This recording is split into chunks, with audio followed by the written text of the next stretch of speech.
Bonjour, le bureau du procureur du Delaware enquête sur les impôts du fils de Joe Biden, Hunter. Le fils de Joe Biden, Hunter, affirme qu'il fait l'objet d'une enquête par le bureau du procureur américain du Delaware. Dans une déclaration, il dit avoir appris mardi qu'ils enquêtaient sur ses affaires fiscales.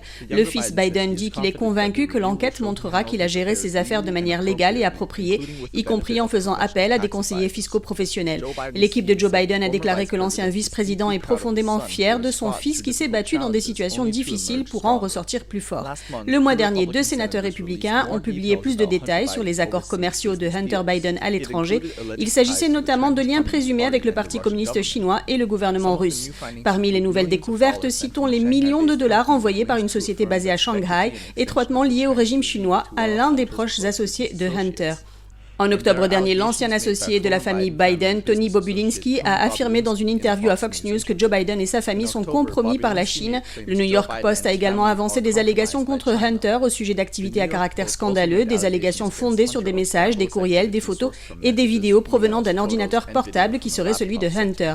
Le média a également fait état d'une tentative de rencontre entre Joe Biden et un conseiller de la société gazière ukrainienne, Burisma Holdings. Joe Biden a dit ne pas avoir eu connaissance des relations d'affaires de Hunter Biden.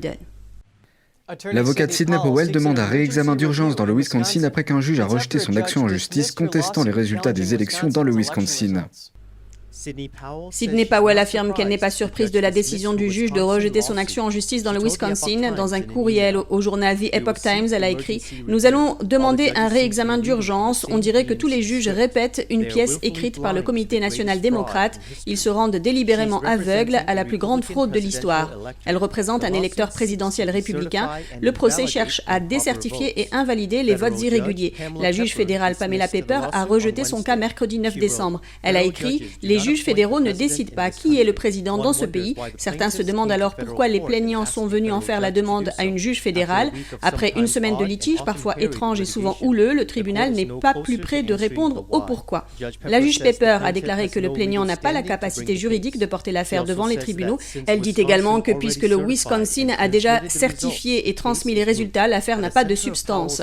L'argument central de Powell est que le logiciel de vote Dominion contient des failles, ce qui le rend vulnérable à la fraude. Le procès cite des dizaines de témoignages, des experts soutiennent les allégations d'anomalies statistiques et d'impossibilités mathématiques. La semaine prochaine, le Sénat américain présidera une audition dont l'objectif est de faire la lumière sur les irrégularités lors des élections. Le président du Sénat, chargé de la sécurité intérieure, affirme que cette audition a pour but de soulever les doutes publiquement et avec transparence. L'audition du 16 décembre prochain sera la première au niveau fédéral à examiner les cas de fraude et autres irrégularités. Des auditions ont eu lieu en Géorgie, dans le Michigan et en Pennsylvanie avec des employés des bureaux de vote, des experts et les avocats de Trump. Selon des responsables, des témoins, des lanceurs d'alerte ainsi que des experts en analyse de données, des fraudes à un niveau élevé et d'autres irrégularités ont entaché l'élection de 2020. L'ampleur est encore contestée. Les démocrates et de nombreuses autorités prétendent que le niveau des fraudes n'est pas suffisant pour modifier les résultats des élections, alors que le président Trump et le Parti républicain affirment le contraire. Pour éviter la censure de YouTube, vous pouvez vous rendre dès maintenant sur notre site internet et vous inscrire à la newsletter pour pouvoir recevoir toutes les informations et continuer à nous suivre sur la toile. Par ailleurs, vous pouvez également nous retrouver sur les plateformes Odyssey et Rumble.